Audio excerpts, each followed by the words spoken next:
Setiap tahun setelah Imlek, masyarakat Tionghoa di berbagai daerah, termasuk di Surabaya, merayakan kehadiran Dewa Kekayaan atau yang dikenal sebagai Cai Shenye. Namun, siapa sebenarnya Dewa Cai Shenye dan mengapa ia begitu dihormati dalam budaya Tionghoa?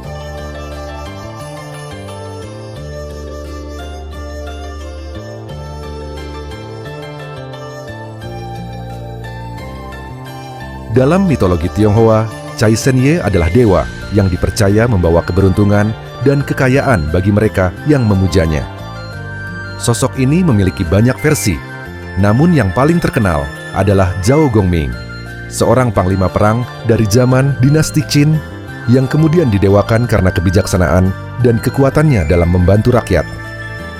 Di Surabaya, perayaan Cai Shen ia menjadi bagian penting setelah Imlek.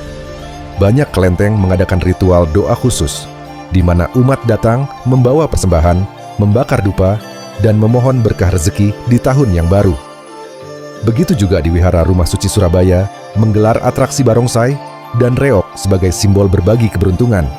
Tak jarang, pedagang dan pebisnis ikut serta dalam ritual ini, berharap usaha mereka semakin sukses di tahun yang baru. Perayaan tahun 2025 ini menjadi lebih istimewa, karena setiap 25 tahun sekali, pintu Dewa Rezeki Cai Shen ia terbuka, memberikan kesempatan bagi umat untuk menerima berkah melimpah. Sejak pagi, ratusan umat telah memadati Wihara Rumah Suci untuk mengikuti rangkaian sembahyang khusus. Setelah ritual doa bersama, umat diwajibkan memegang benang permohonan berwarna merah yang digantung di depan altar Dewa Rezeki sambil berdoa. Benang tersebut melambangkan ikatan dengan keberkahan dan kemakmuran yang diyakini akan membawa rezeki serta kesuksesan bagi mereka yang berbuat baik dan bekerja keras. Ketua Wihara Rumah Suci, Lao She Wilisim, mengungkapkan bahwa pembukaan pintu Dewa Rezeki merupakan momen langka yang selalu dinantikan. Ada tahapan-tahapan tertentu, hari-hari tertentu, ada hari tertentu yang kalau kita mohon berkahnya lebih kuat itu ada.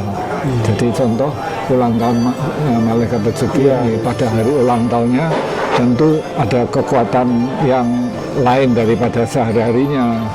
Nah, kalau berkaitan seperti 10 tahunnya ke 5 tahun terus kan terulang ya.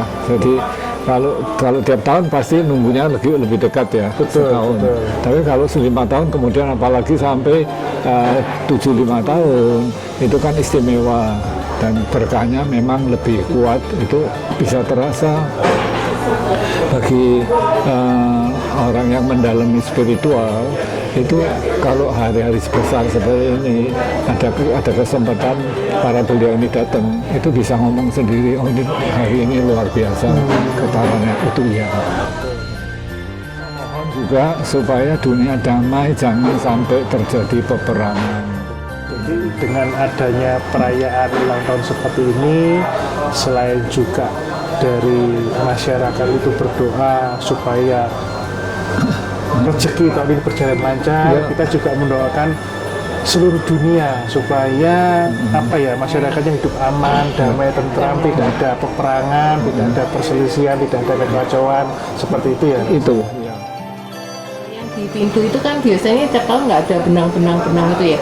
Yang di sebelah, iya, ya, betul. yang di belakang samping sana. Tahun ini perasaan baru ada ya, ada benang-benang permohonan, itu berfungsinya untuk apa ya? Tadi masuk ada dijelaskan oleh petugas ya?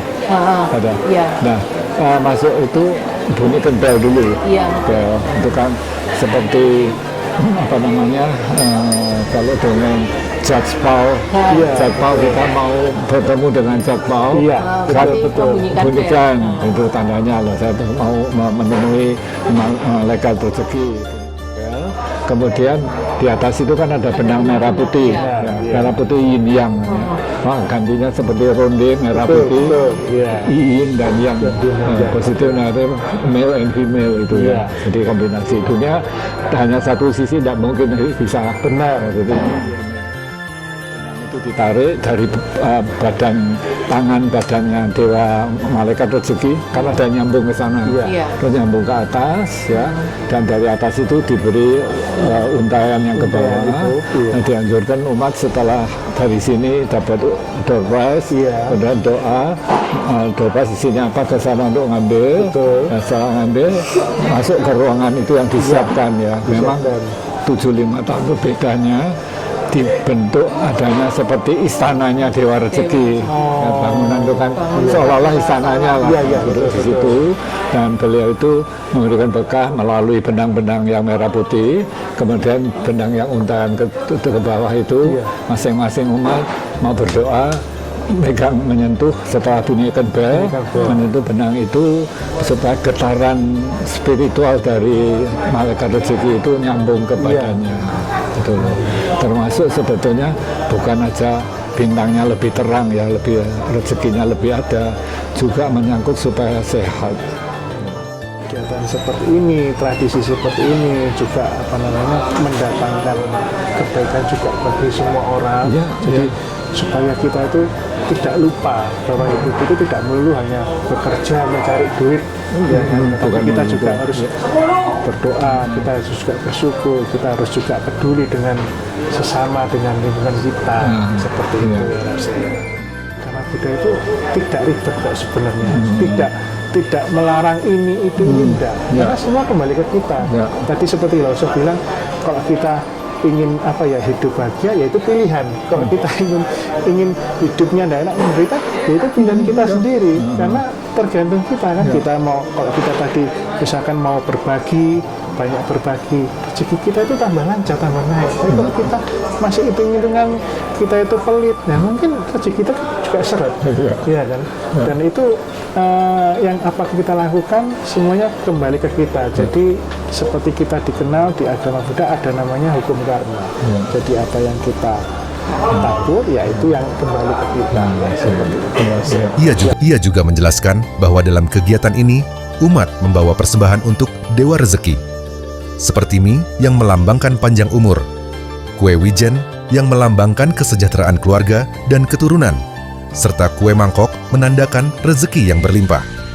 Menurutnya, perayaan ini bukan sekadar ajang meminta keberkahan, tetapi juga momen refleksi untuk terus berbuat baik, bekerja keras, dan menjaga harmoni dalam kehidupan.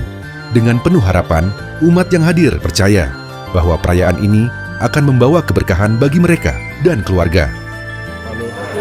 Mendoakan semua makhluk hidup bahagia, itu kunci utamanya kan itu. Dan itu kan mencakup mendoakan kan semua makhluk berbahagia. Jadi tidak membeda-bedakan antara kepercayaan satu dan yang lain, tidak. Dan bahkan semua makhluk itu termasuk sebetulnya bukan makhluk hidup yang berupa bentuk manusia, tapi semua makhluk hidup yang hewan-hewan juga kita doa itu termasuk situ. Wihara Rumah Suci sendiri berkomitmen untuk terus menjadi pusat spiritual yang menjaga tradisi serta mempererat kebersamaan umat Buddha di Surabaya. Tim Analisa Pos dari Surabaya melaporkan.